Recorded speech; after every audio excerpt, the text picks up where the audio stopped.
প্রথম আলোতে প্রকাশিত বন্যা পূর্বাভাস কেন্দ্র বলেছে বৃষ্টি কমবে, তেমন লক্ষণ দেখছে না আবহাওয়া অফিস।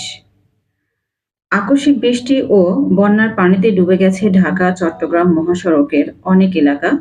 আটকে পড়েছে বহু যানবাহন। পানির স্রোত থেকে বাঁচতে দড়ি ধরে মহাসড়ক পার হয়ে নিরাপদ স্থানের দিকে যাওয়ার চেষ্টায় সাধারণ মানুষ। গতকাল বিকেল 4:30টায় ফেনী লালপুর এলাকা থেকে ছবিটি উঠানো। ভারী বৃষ্টি এবং উজানে ভারতের ত্রিপুরা থেকে নেমে আসা ঢলে দেশের 12 জেলা হঠাৎ বন্যার কবলে পড়ে।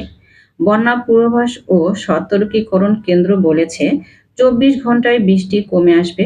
তবে আবহাওয়া অধিদপ্তর বলেছে আগামী 3 দিনে এই বৃষ্টি কমে যাওয়ার কোনো লক্ষণ নেই।